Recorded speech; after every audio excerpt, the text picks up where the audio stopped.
Sarah Mitchell walked through the gates of Riverside Military Academy with her head held high, though her heart pounded against her ribs like a caged bird. The morning sun cast long shadows across the pristine courtyard, where cadets in crisp uniforms moved with purpose and precision. At 19, she was older than most first-year cadets, but life had taught her that sometimes the longest roads led to the most important destinations. Her left leg moved with a slight but noticeable limp, the result of a childhood accident that had shattered more than just bone. The prosthetic beneath her uniform pants was state-of-the-art, a marvel of engineering that allowed her to walk, run, and live almost normally. Almost. The word hung in her mind like a storm cloud because almost was the space where doubt lived, where whispers grew, and where her biggest battles would be fought. The accident had happened when she was 12. A drunk driver had run a red light while she was crossing the street after school, changing her life in an instant. The months that followed were a blur of hospitals, surgeries, and rehabilitation. Her parents had held her hands through every procedure, every setback, every small victory. The doctors had initially worried she might never walk again, but Sarah had other plans. Physical therapy became her religion. Every morning before school, every afternoon after homework, every weekend when her friends were at the movies or the mall, Sarah was in the rehabilitation center. She learned to walk again, then to run, then to climb stairs. Each milestone was a victory not just over her disability, but over the voice in her head that whispered she was broken. Her decision to join the military academy hadn't come from a place of proving something to others, though she understood why people might think that.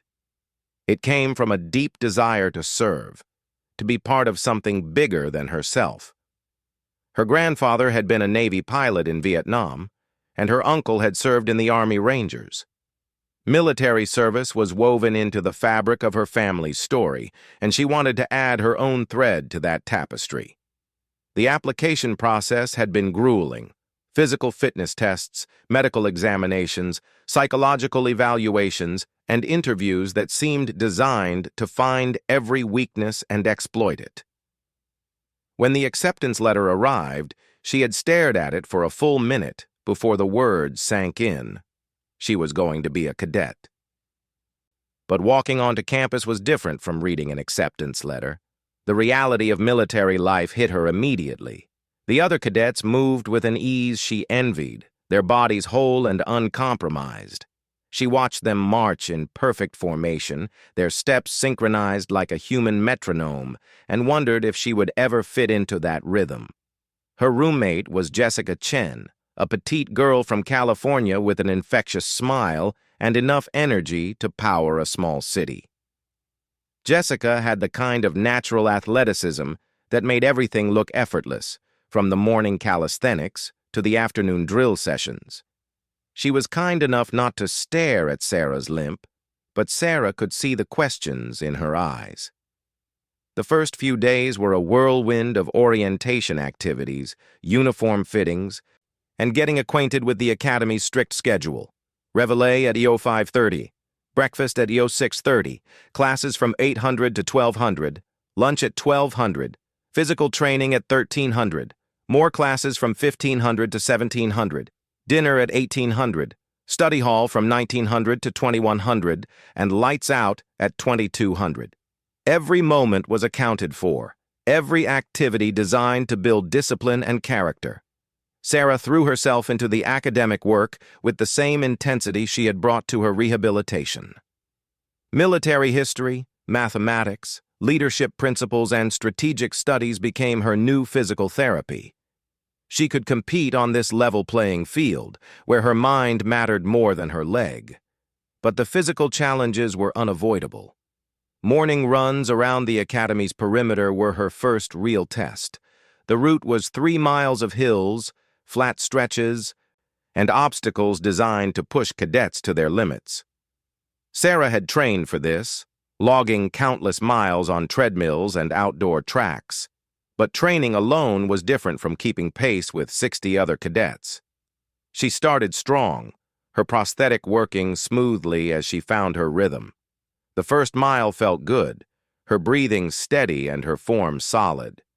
But as the group hit the first major hill, she began to fall behind. Her prosthetic, while advanced, couldn't replicate the natural spring and power of a biological leg. The energy that other cadets got from their calf muscles had to come from her hip and thigh, putting extra strain on muscles that were already working overtime. By the second mile, a gap had opened between Sarah and the main group. She could hear their footsteps fading ahead of her, see their backs disappearing around curves in the path. Her breathing was becoming labored, not from poor cardiovascular fitness, but from the extra effort required to compensate for her prosthetic. Some of the cadets began to notice. At first, it was just glances over shoulders, questioning looks that seemed to ask why she was falling behind. Then came the whispers, just loud enough for her to hear. "What's wrong with her? Why is she so slow? Maybe she shouldn't be here." The comments stung more than the physical pain in her leg. She had expected the physical challenges, had trained for them, had developed strategies to overcome them. But she hadn't fully prepared for the social challenges, for the way her difference would be highlighted and questioned by her peers. During drill practice, the whispers became more pointed. Military drill required precision, timing, and uniformity. Every cadet needed to step, turn, and move in perfect synchronization with their squad. Sarah's slight limp, barely noticeable in normal walking, became more apparent when she tried to march in formation. Her left step had a different rhythm, a subtle difference that threw off the entire squad's timing. "Mitchell, you're off beat," Sergeant Rodriguez called out during one particularly frustrating practice session. "Get in sync with your squad." Sarah gritted her teeth and concentrated harder, trying to force her prosthetic to move with the same rhythm as the other cadets. But the harder she tried, the more obvious her difference became.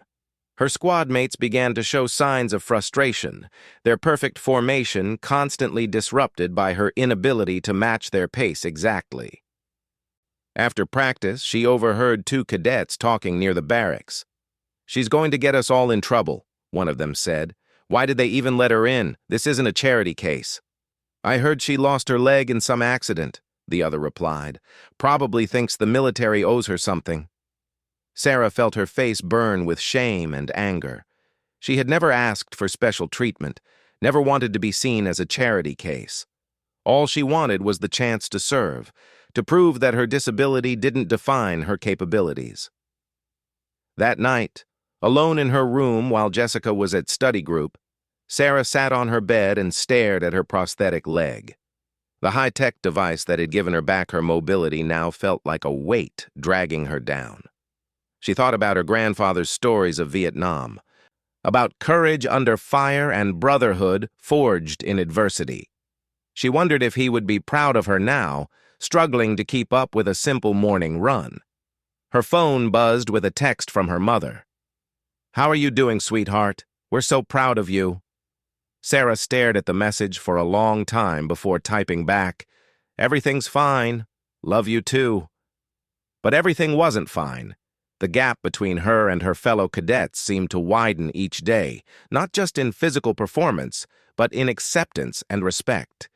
She began to eat meals alone, finding that conversations grew quiet when she approached groups of cadets.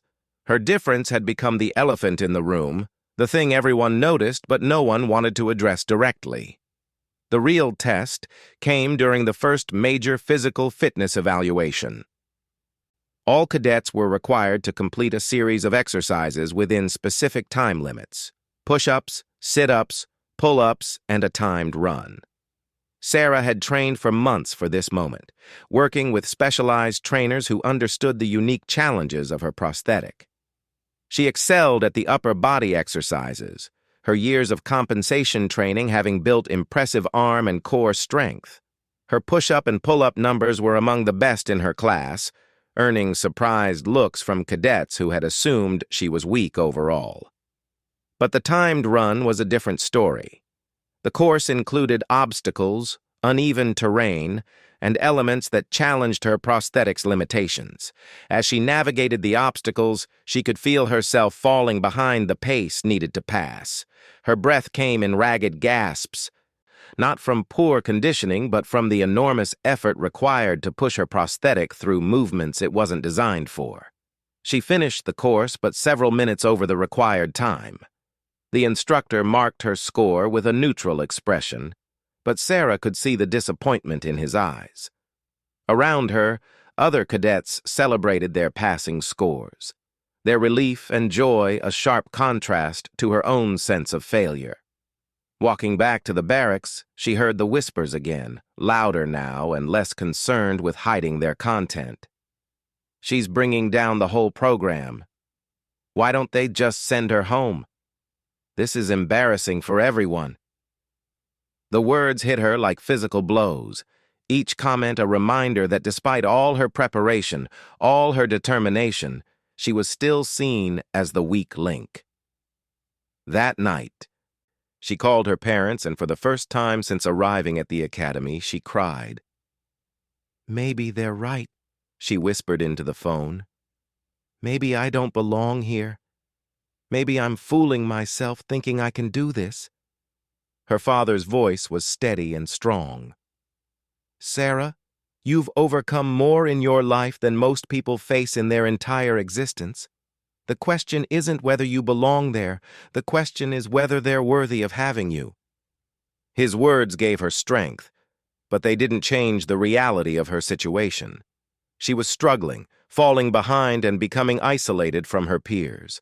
The dream she had carried for so long was beginning to feel like a nightmare, and she wasn't sure how much longer she could endure the constant reminder of her limitations. The breaking point came during week 6 of the program, during what the Academy called Hell Week. It was designed to test every cadet's mental and physical limits, pushing them to the edge of their capabilities and beyond. The week consisted of continuous exercises with minimal sleep, complex problem-solving under pressure, and team challenges that required perfect coordination. Sarah had prepared herself mentally for the intensity, but she hadn't anticipated how her prosthetic would complicate every single task. The sleep deprivation made it harder to compensate for her leg's limitations, and the constant physical demands began to take a toll that her biological leg would never have experienced. During a night navigation exercise, her squad was tasked with moving through dense woods while carrying heavy packs and equipment. The terrain was rough, full of fallen logs, steep inclines, and hidden holes that could twist an ankle or worse. In the darkness, with only compass readings and map coordinates to guide them, every step was a calculated risk. Sarah's prosthetic, designed for normal walking and light athletics, struggled with the uneven ground. Several times she stumbled over obstacles she couldn't see clearly in the darkness. Her pack, standard weight for all cadets, felt heavier than it should have because her prosthetic couldn't provide the same stability and power distribution as a natural leg. Halfway through the exercise, disaster struck. While crossing a small ravine, Sarah's prosthetic caught on a hidden root. The sudden jerk threw her off balance, and she tumbled down the slope, her pack scattering equipment across the forest floor. She lay at the bottom of the ravine. Her prosthetic twisted at an unnatural angle, pain shooting through her residual limb. Her squad mates slid down to help her, but their assistance was reluctant and tinged with frustration. "Are you hurt?" Jessica asked, genuine concern in her voice. "I'm okay," Sarah lied, trying to adjust her prosthetic back into proper position. But when she tried to stand, the device wouldn't bear weight properly. Something had been damaged in the fall. "Can you continue?" asked Derek, one of her squad mates, checking his watch. "We're already behind schedule." Sarah tested her weight on the prosthetic again. It held, but she could feel that something wasn't right. The alignment was off, and each step sent uncomfortable vibrations through the attachment point. But stopping wasn't an option. Failing to complete the exercise would mean failing Hell Week, which meant failing the academy. "I can make it," she said, gathering her scattered equipment. The next 3 hours were agony. With every step, her damaged prosthetic sent waves of pain through her leg. She fell behind the group repeatedly, forcing them to stop and wait for her to catch up. The other cadets' initial patience gave way to open irritation and then to barely concealed anger. "This is ridiculous," she heard one of them mutter. "We're going to fail because of her."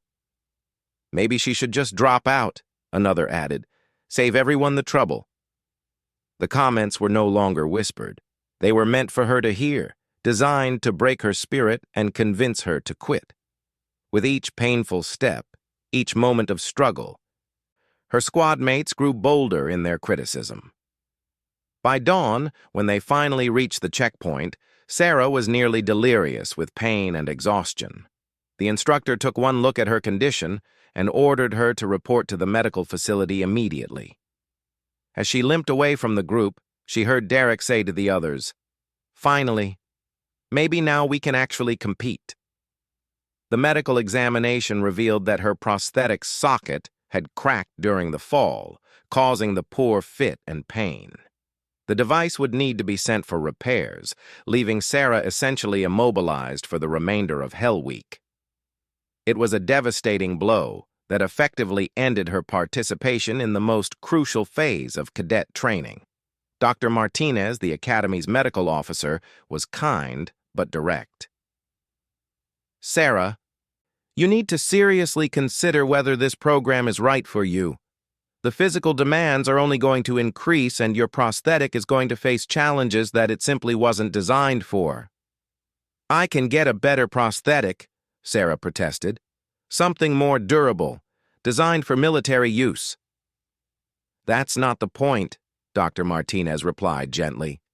"The point is whether you should have to, whether it's fair to you or to your fellow cadets to continue struggling with limitations that could compromise mission success." Sarah left the medical facility feeling more defeated than she had since her original accident. The doctor's words echoed her squad mates' complaints and her own growing doubts. Maybe everyone was right. Maybe she was being selfish, putting her own dreams ahead of the team's success. While her prosthetic was being repaired, Sarah was assigned to administrative duties, filing reports, and assisting with paperwork. The work felt like a punishment, a reminder that she couldn't participate in the real challenges that defined military training. From the windows of the administration building, she watched her former classmates continue their exercises, moving with the unity and precision that she had disrupted.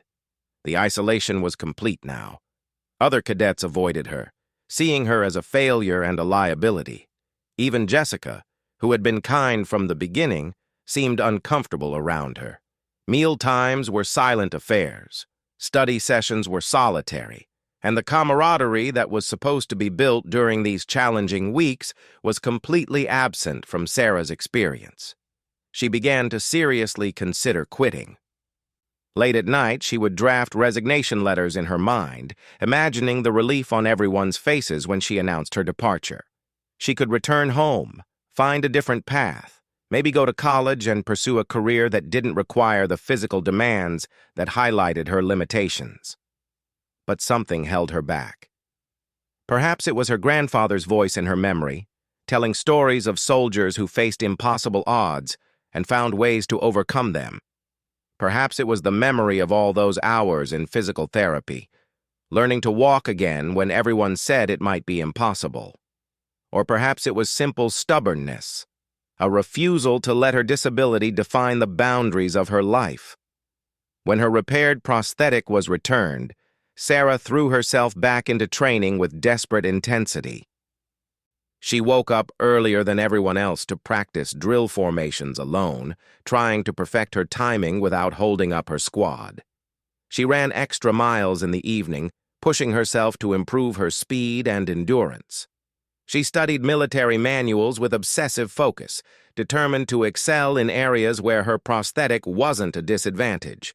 But the damage to her relationships with her fellow cadets was already done. They had written her off as a liability, and her extra efforts only seemed to confirm their belief that she was struggling beyond her capabilities. The whispers continued, now accompanied by eye rolls and expressions of exasperation. During a particularly challenging obstacle course exercise, Sarah managed to complete every element successfully, finishing within the required time limit for the first time. She felt a surge of triumph as she crossed the finish line, finally proving that she could meet the standard. But her celebration was short-lived. "About time," she heard Derek say to another cadet. "Still slowest in the class, though." The comment deflated her completely. No matter what she accomplished, it seemed she would always be judged by her lowest moments rather than her successes. Her best efforts were barely adequate, and her struggles were magnified and remembered by everyone around her. The final blow came during a leadership exercise where cadets were rotated through command positions, making tactical decisions and directing their peers through complex scenarios. Sarah had been looking forward to this challenge, knowing that leadership was an area where her prosthetic wouldn't matter, where her mind and judgment could shine. She was assigned to lead a simulated rescue mission, coordinating her squad's movement through hostile territory to extract wounded soldiers. She had studied similar scenarios extensively, understanding the tactical principles and decision-making processes involved. As she began issuing orders and positioning her team, she felt confident for the first time in weeks. But her squad mates' response was lackluster at best, insubordinate at worst. They questioned her decisions, ignored her timing instructions, and generally acted as if her authority was illegitimate. When she tried to assert control, Derek openly challenged her. "Why should we listen to you?" he said, loud enough for everyone to hear. "You can't even keep up with basic exercises. How are you supposed to lead us in combat?" The other cadets murmured agreement, and Sarah felt her authority crumble in real time. The exercise devolved into chaos as her squad ignored her instructions and improvised their own solutions. When the instructors called time, the mission was marked as a failure due to poor leadership and lack of unit cohesion. Later, the instructor pulled Sarah aside for a private debriefing. "What happened out there, Mitchell? You showed good tactical thinking, but you completely lost control of your team." Sarah wanted to explain about the constant undermining, the way her disability had poisoned her relationships with her peers, the impossible burden of proving herself while carrying the weight of their prejudices. But military culture didn't encourage excuses or complaints about team dynamics. Leaders were expected to overcome all obstacles, including resistant subordinates. "I need to work on my command presence, sir," she said, taking responsibility for a failure that felt beyond her control. That night, Sarah sat alone in the Academy's chapel, staring at the simple wooden cross above the altar. She wasn't particularly religious, but the quiet space felt like the only place where she could think clearly. The weight of weeks of failure, isolation, and criticism pressed down on her like a physical force. For the first time since arriving at the Academy, she allowed herself to seriously consider that maybe everyone was right. Maybe her dreams of military service were unrealistic. Maybe her disability, no matter how well she managed it in civilian life, was simply incompatible with the demands of military service. Maybe the kindest thing she could do for everyone, including herself, was to admit defeat and walk away. Her phone buzzed with a text from her mother. "Just wanted you to know we're thinking of you. Your grandfather would be so proud of how hard you're fighting." Sarah stared at the message until her vision blurred with tears. She wasn't fighting anymore. She was drowning. And tomorrow would bring another day of proving to everyone around her that their doubts about her capabilities were justified. The thought of facing another morning run, another drill session, another opportunity to fall short of expectations, felt overwhelming. As she sat in the silence of the chapel, Sarah began to compose her resignation letter in her mind. She would finish the semester to avoid academic penalties, but she would not continue to subject herself or her classmates to the constant reminder of her limitations. Some dreams, she realized, were simply too big for the reality of her circumstances. The decision should have brought relief, but instead it brought a crushing sense of loss. She was about to give up the thing she had wanted most in life, not because she had been defeated by an enemy or overcome by circumstances beyond her control, but because she had been worn down by the daily grind of not being quite good enough, fast enough, or strong enough for the world she desperately wanted to join.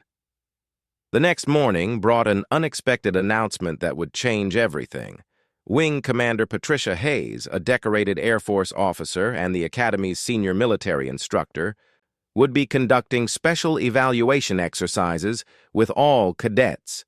Commander Hayes was a legend in military circles, a fighter pilot who had flown combat missions in 3 different conflicts and earned more decorations than most officers see in entire careers.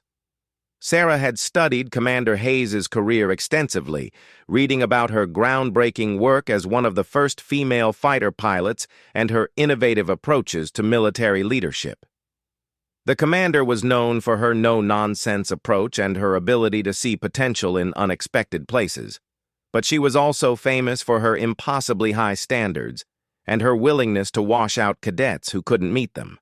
The evaluation would take place over 3 days, consisting of individual assessments, team challenges, and personal interviews. Sarah knew this was likely her last chance to prove herself before submitting her resignation. She had already drafted the letter, hidden in her desk drawer, waiting for the right moment to deliver it to the commandant. The first day's exercise was an individual obstacle course, but not the standard academy training course.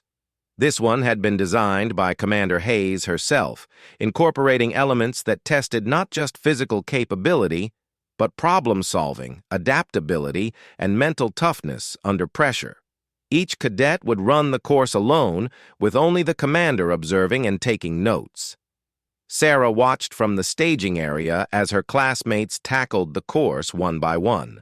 Some completed it easily, their natural athleticism and academy training carrying them through the challenges.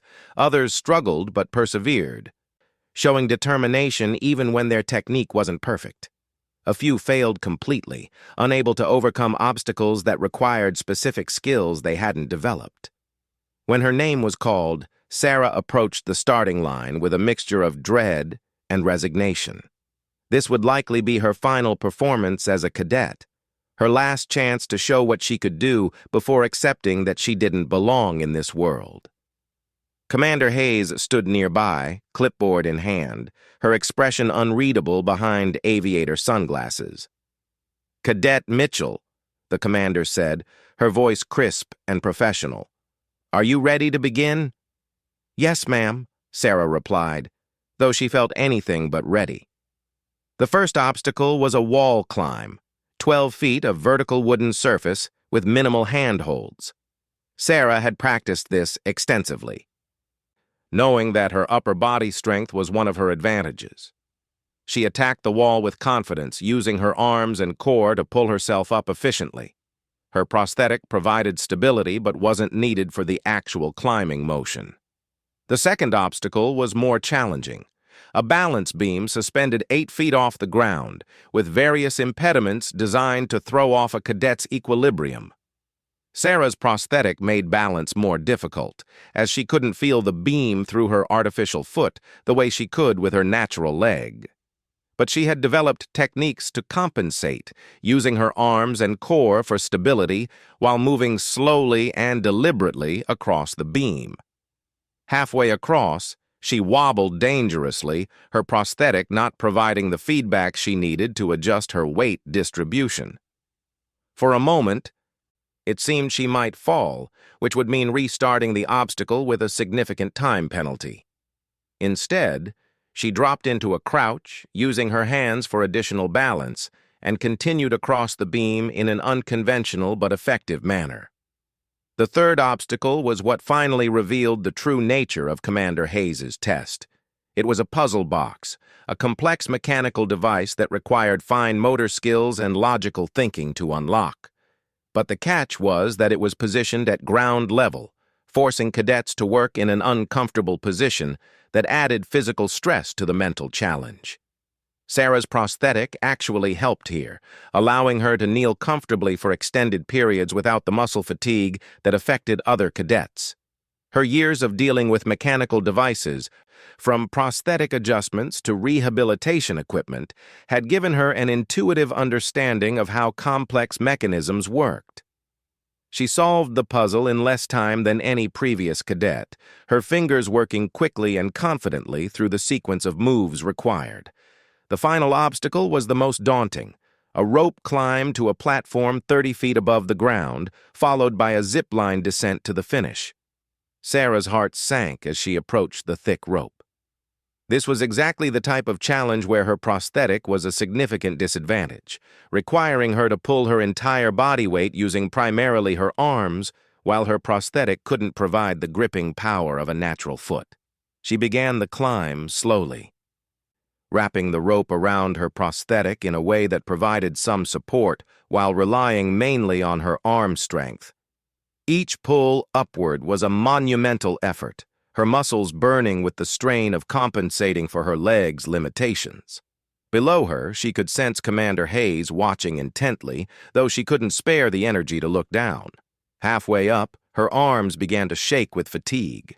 She had trained for this, but training on 10-foot practice ropes was different from climbing 30 feet with the pressure of evaluation. For a moment, she considered giving up, simply sliding back down and accepting defeat. It would be easier than the humiliation of failing in front of the legendary commander. But something inside her refused to quit. Maybe it was pride, maybe it was stubbornness, or maybe it was the memory of all the people who had told her she couldn't do things throughout her life. Whatever it was, she dug deeper than she knew she could go, pulling herself up inch by agonizing inch until she finally reached the platform. The zip-line descent should have been the easy part, but Sarah's exhausted arms could barely grip the handles. She launched herself from the platform, more out of momentum than control, flying down the cable with her prosthetic trailing awkwardly behind her.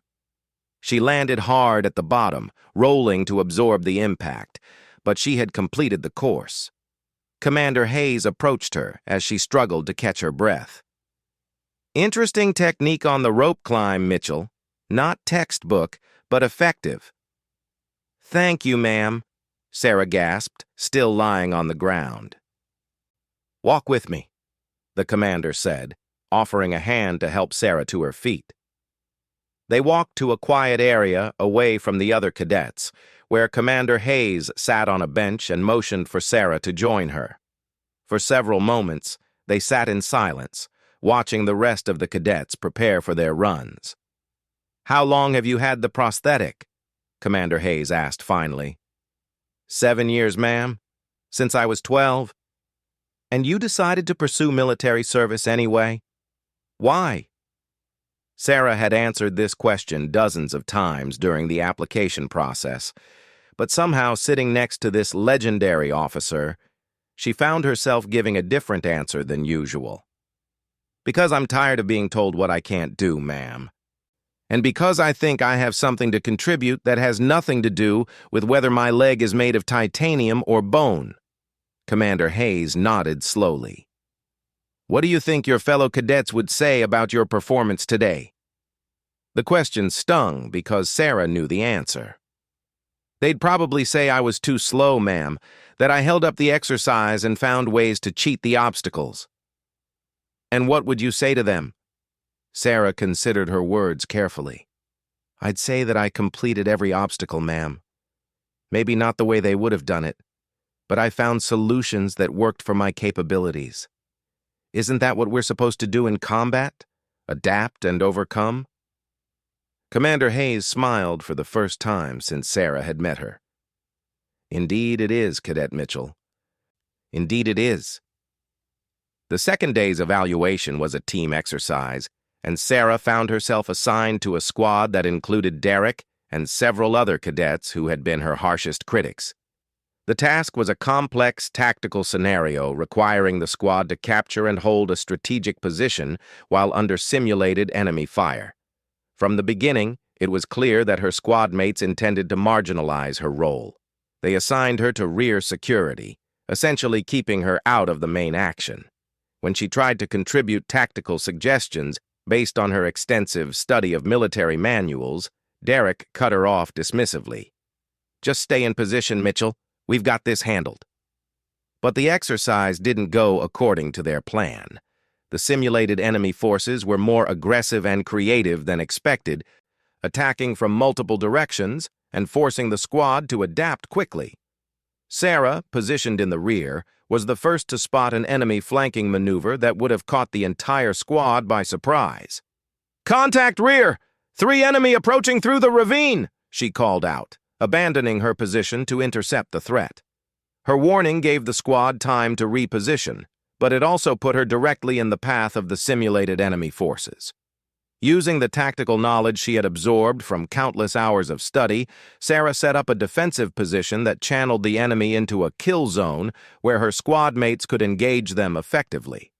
The exercise ended with a successful mission completion, but Sarah's unauthorized movement from her assigned position drew criticism from her squad mates. "You were supposed to stay in rear security," Derek complained. "You could have compromised the entire mission." "I prevented you from being flanked," Sarah replied calmly. "The mission succeeded because someone was willing to adapt when the situation changed." Commander Hayes, who had been observing from a concealed position, emerged and called the squad together for immediate debrief. "Interesting exercise. Who can tell me why this mission succeeded?" Several cadets began to recount their own contributions, emphasizing their adherence to the original plan and their execution of standard tactics. Commander Hayes listened without comment until Derek finished a detailed explanation of his leadership decisions. "Anyone else have thoughts on why the mission succeeded?" the commander asked. "Ma'am," Sarah said reluctantly, "I believe the key factor was early detection of the enemy flanking maneuver and rapid adaptation to counter it." "And who detected this flanking maneuver?" "I did, ma'am." "And who made the decision to abandon their assigned position to intercept the threat?" "I did, ma'am." Commander Hayes turned to Derek. "Cadet Williams, do you believe Cadet Mitchell's actions were appropriate given the tactical situation?" Derek's face reddened. "She disobeyed orders, ma'am. She was supposed to maintain rear security, not abandon her position." "I see. And what would have happened if she had remained in position and allowed the enemy to complete their flanking maneuver?" The question hung in the air as Derek realized the implications. The entire squad would have been surrounded and eliminated if Sarah hadn't acted independently. His rigid adherence to the original plan would have resulted in mission failure. "Orders are important, Cadet Williams," Commander Hayes continued, "but blind obedience without tactical awareness is how you get soldiers killed. Good leaders adapt to changing circumstances and empower their subordinates to use their initiative when the situation demands it." That evening, the Academy's auditorium was packed for Commander Hayes's presentation on leadership and military values. Sarah sat near the back, still processing the day's events and wondering what the commander's final evaluation would conclude. She had performed well in some areas, but she knew her physical limitations had been apparent throughout the exercises. Commander Hayes took the stage in full dress uniform, her ribbons and decorations catching the auditorium lights. She began with a discussion of military history, recounting stories of famous battles and the leadership decisions that determined their outcomes. "Throughout history," she said, "military success has rarely been determined by who had the most perfect soldiers. It has been determined by who had the most adaptable soldiers, the most creative problem solvers, and the most determined fighters." She told the story of a World War II pilot who lost his leg in combat but continued flying missions using a prosthetic. She described a Vietnam veteran who overcame severe injuries to become one of the military's most effective trainers. She recounted the experiences of modern soldiers who had returned from injury to serve with distinction in new roles. "The military," she said, "is not a place for perfect people. It is a place for people who refuse to let their imperfections define their limitations." Sarah felt her heart pounding as the commander's words seemed to speak directly to her experience. Around her, other cadets were listening intently, but she wondered if they understood the personal significance of what they were hearing. During this week's evaluations, Commander Hayes continued, I have observed all of you facing challenges designed to test not just your physical capabilities, but your character, your adaptability, and your determination. Some of you have excelled in areas where you were naturally gifted. Others have struggled with tasks that highlighted your limitations. But one cadet has demonstrated something that I believe is the most important quality any soldier can possess. Sarah held her breath, wondering if she was about to be called out as an example of failure. This cadet showed me that true military bearing is not about being the fastest, the strongest, or the most conventionally capable. It is about finding ways to accomplish the mission, regardless of the obstacles you face. It is about refusing to quit when others doubt your abilities. And most importantly, it is about understanding that your value as a soldier is not determined by what you cannot do, but by what you choose to do with what you have. Commander Hayes paused, scanning the audience with her piercing gaze. Cadet Sarah Mitchell, please stand. Sarah felt the world tilt around her as every head in the auditorium turned in her direction. She rose slowly from her seat, her prosthetic feeling heavier than usual as she stood at attention. Cadet Mitchell, Commander Hayes continued, her voice carrying clearly through the silent auditorium. You have shown me something that cannot be taught in any military manual. You have shown me what it means to serve not despite your limitations, but because of your understanding of how to overcome them. You have demonstrated that adaptation, determination, and tactical thinking are more valuable than any physical attribute. Sarah felt tears threatening to spill from her eyes, but she maintained her military bearing as the commander continued. Every soldier in combat will face moments when their training is insufficient, when their equipment fails, when their bodies are pushed beyond their limits. In those moments, they will need to draw on the same qualities you have shown throughout these evaluations. The ability to find solutions instead of excuses, the courage to continue when others doubt your capabilities, the wisdom to understand that true strength is not the absence of weakness, but the refusal to be defined by it. Commander Hayes looked directly at Sarah across the crowded auditorium. You carry a wound that others can see, Cadet Mitchell, but every person in this room carries wounds that are invisible. Your visible wound has taught you lessons about resilience, adaptation, and determination that will serve you and your fellow soldiers for your entire career. Any military unit would be honored to have you as a member. Then Commander Hayes did something unprecedented in Sarah's experience at the academy. She came to attention and rendered a crisp military salute. All cadets, attention, she commanded. The sound of 60 cadets rising to attention filled the auditorium like thunder.